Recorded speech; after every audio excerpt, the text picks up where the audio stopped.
ओम शांति। आज 19 जनवरी 2025 की साकार मुरली है। रिवाइज कोर्स है 30 नवंबर 2003। सार है चारों ही सब्जेक्ट में अनुभव की अथॉरिटी बन समस्या को समाधान स्वरूप में परिवर्तन करो। आज ब्राह्मण संसार का रचता अपने चारों ओर के ब्राह्मण बच्चों को देख रहे हैं। ये ब्राह्मण संसार छोटा सा संसार है, लेकिन अति श्रेष्ठ, अति प्यारा संसार है। ये ब्राह्मण संसार सारे विश्व की विशेष आत्माओं का संसार है। हर एक ब्राह्मण कोटों में कोई में भी कोई आत्मा है, क्योंकि अपने बाप को पहचान बाप के वर्षे के अधिकारी बने हैं। जैसे बाप ऊंचे ते ऊंचा है, तो बाप को पहचान बाप का बनने वाली आत्माएं भी विशेष आत्माएं हैं।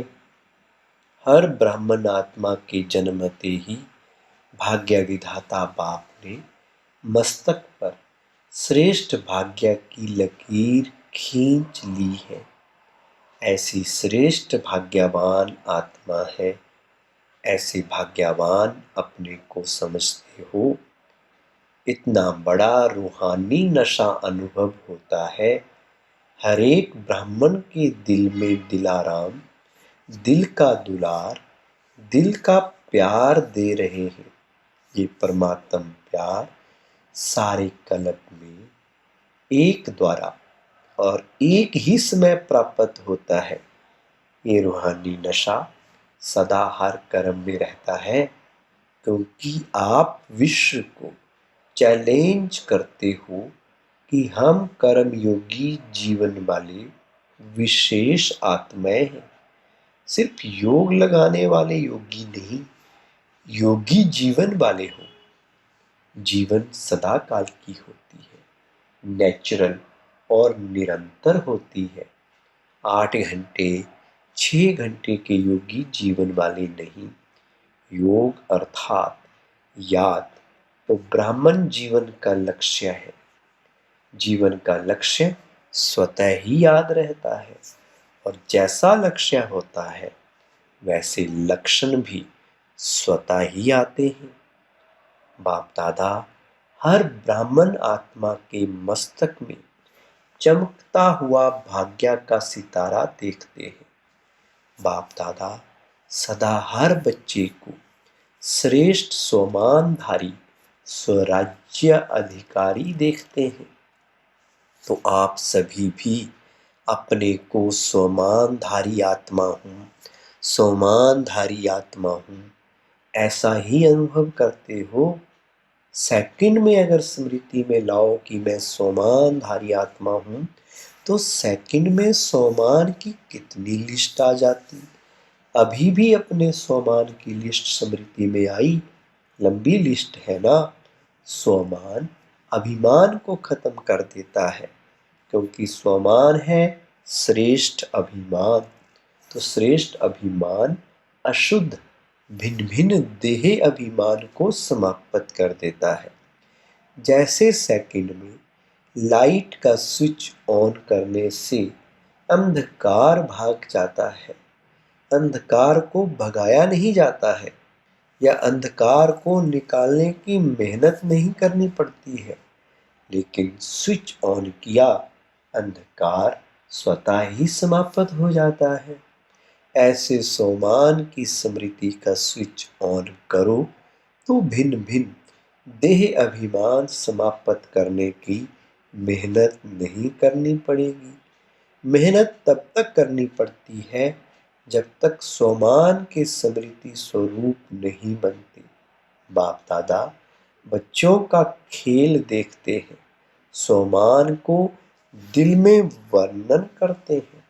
मैं बाप दादा के दिल तखत नशीन हूँ। वर्णन भी कर रहे हैं, सोच भी रहे हैं, लेकिन अनुभव की सीट पर सेट नहीं होते। जो सोचते हैं वो अनुभव होना जरूरी है, क्योंकि सबसे श्रेष्ठ अथॉरिटी अनुभव की अथॉरिटी है। तो बाप दादा देखते हैं, सुनते बहुत अच्छा है, सोचते भी बहुत अच्छा है, लेकिन सुनना और सोचना अलग चीज है। अनुभवी स्वरूप बनना, यही ब्राह्मण जीवन की श्रेष्ठ अथॉरिटी है। यही भक्ति और ज्ञान में अंतर है। भक्ति में भी सुनने की मस्ती में बहुत मस्त होते हैं, सोचते भी हैं, लेकिन अनुभव नहीं कर पाते हैं।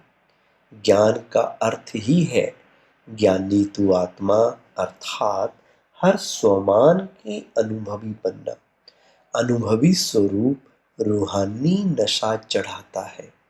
अनुभव कभी भी जीवन में भूलता नहीं है। सुना हुआ सोचा हुआ भूल जाता है, लेकिन अनुभव की अथॉरिटी कभी कम नहीं होती है। तो बाप दादा यही बच्चों को स्मृति दिलाते हैं। हर सुनी हुई बात जो भगवान बाप से सुनी, उसकी अनुभवी मूर्त बनो। अनुभव की हुई बात 1000 लोग भी अगर मिटाना चाहें तो मिट नहीं सकती। माया भी अनुभव को मिटा नहीं सकती। जैसे शरीर धारण करते ही अनुभव करते हो कि मैं फलाना हूँ, तो कितना पक्का रहता है। कभी अपनी देह का नाम भूलता है। कोई आपको कहे नहीं आपकी फलानी या फलाना नहीं हो तो मान सकते हो। ऐसे ही हर सोमान की लिस्ट अनुभव करने से कभी सोमान भूल नहीं सकता। लेकिन बाप दादा ने देखा कि अनुभव हर सोमान का व हर पॉइंट का अनुभवी बनने में नंबरवार है। जब अनुभव कर लिया कि मैं हूँ ही आत्मा, आत्मा के सिवाय और है ही क्या। देह को तो मेरा कहते हो, लेकिन मैं हूँ ही आत्मा। जब हूँ ही आत्मा तो देह भान कहाँ से आया, क्यों आया? कारण 63 जन्म का अभ्यास। मैं देह हूँ, उल्टा अभ्यास पक्का है। यथार्थ अभ्यास अनुभव में भूल जाता है। बाप दादा बच्चों को जब मेहनत करता देखते हैं तो बच्चों पर प्यार आता है। परमात्म बच्चे और मेहनत, कारण अनुभव मूर्त की कमी है। जब देह भान का अनुभव कुछ भी हो जाए, कोई भी कर्म करते देह भान भूलता नहीं है, तो ब्राह्मण जीवन अर्थात कर्म योगी जीवन, योगी जीवन का अनुभव भूल कैसे सकता है। अच्छा, आज का वरदान है विघ्न प्रूफ चमकीली फरिश्ता ड्रेस धारण करने वाले सदा विघ्न विनाशक भव। विघ्न प्रूफ चमकीली फरिश्ता ड्रेस धारण करने वाले सदा विघ्न विनाशक भव। स्व के प्रति और सर्व के प्रति सदा विघ्न विनाशक बनने के लिए क्वेश्चन मार्क को विदाई देना और फुल स्टॉप द्वारा सर्व आत्माओं का फुल स्टॉप करना। सदा विघ्न प्रूफ चमकीली फरिश्ता ड्रेस पहनकर रखना, मिट्टी की ड्रेस नहीं पहनना। साथ साथ सर्व गुणों के गहनों से सजे रहना। सदा अष्ट शक्ति शस्त्रधारी संपन्न मूर्ति बन कर रहना और कमल पुष्प के आसन पर अपने श्रेष्ठ जीवन के पांव रखना। स्लोगन: अभ्यास पर पूरा पूरा अटेंशन दो तो फर्स्ट डिवीजन में नंबर आ जाएगा। अपनी शक्तिशाली मनसा द्वारा सकाश देने की सेवा करो। जैसे वाचा सेवा नेचुरल हो गई है, ऐसे मनसा सेवा भी साथ साथ और नेचुरल हो। वाणी के साथ मनसा सेवा भी करते रहो, तो आपको बोलना कम पड़ेगा। बोलने में तो एनर्जी लगाते हो और वो मनसा सेवा के सहयोग के कारण वाणी की एनर्जी जमा होगी और मनसा की शक्तिशाली सेवा सफलता ज़्यादा अनुभव कराएगी। ओम शांति। आज की मुरली आपको कैसी लगी?